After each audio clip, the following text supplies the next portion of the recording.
નમસ્તે વિદ્યાર્થી મિત્રો, આજે વાત કરીશું ધોરણ 6 અને વિષય સંસ્કૃતના ચેપ્ટર નંબર 4 સંખ્યા પાઠનું વિદ્યાર્થી મિત્રો સંપૂર્ણ સમજૂતી સાથેનું સોલ્યુશન મેળવીશું. એ પહેલા ચેનલની અંદર પ્રથમ વખત આવ્યા છો તો વિદ્યાર્થી મિત્રો ચેનલને ખાસ સબસ્ક્રાઇબ કરી દેવી. વિદ્યાર્થી મિત્રો, તમારી સંવિધાન પોથી ભાગ 2 માં જેટલા પણ અહીં વિષયો આપ્યા છે તમામ વિષયનું સોલ્યુશન આપણી ચેનલમાંથી તમને મળી રહેશે. સંખ્યા પ્રશ્ન નંબર 1, આપેલા અંકોને શબ્દોમાં લખો. પેલું છે 1 તો આવશે એકમ, 4 તો ચતવારી, 8 તો અષ્ટ, 10 તો 10, 6 તો ષટ, 9 તો 9, 11 તો એકાદશ, 12 તો દ્વાદશ, 7 તો સપ્ત, 5 તો પંચ અને 3 તો ત્રિણી.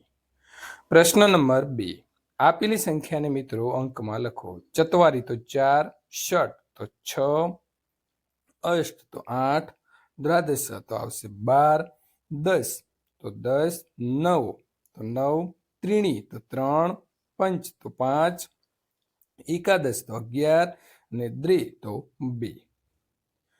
પ્રશ્ન નંબર મિત્રો 3, નીચે આપેલા ચિત્રો છે તેની સંખ્યા ગણો અને શબ્દો અને અંકોમાં સંસ્કૃતમાં લખવાનું રહેશે. માછલી તો 8 એટલે કે અષ્ટ. અહીં ચકલીઓ આપી છે 10 તો 10 લખીશું. ગધેડાઓ 9 તો 9, ઊંટ છે 12 તો દ્વાદશ.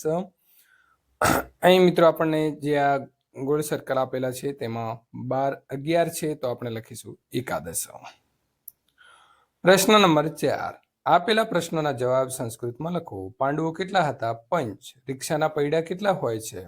તો મિત્રો ચતવારી અથવા કોઈ ત્રિણી પણ તમે લખી શકો છો. અઠવાડિયામાં કેટલા વાર હોય છે? તો સપ્ત. બકરીના કાન કેટલા હોય છે? તો દ્વે. બસને કેટલા પૈડા હોય છે? તો ચતવારી. બ્રહ્માજીના કેટલા મુખ છે? તો ત્રિણી.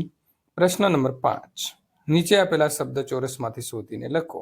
9, 10, ચતવારી, એકમ, અષ્ટ, ષટ, એકાદશ, દ્વિ, દ્વાદશ, ત્રિણી અને સપ્ત. વિદ્યાર્થી મિત્રો, ત્યાર પછી આગળ તમે સ્વાધ્યાયન પોથી ભાગ 2 નું સોલ્યુશન મેળવવા માટે નીચે ડિસ્ક્રિપ્શનની અંદર આપેલી લિંક ઉપર ક્લિક કરીને મેળવી શકો છો.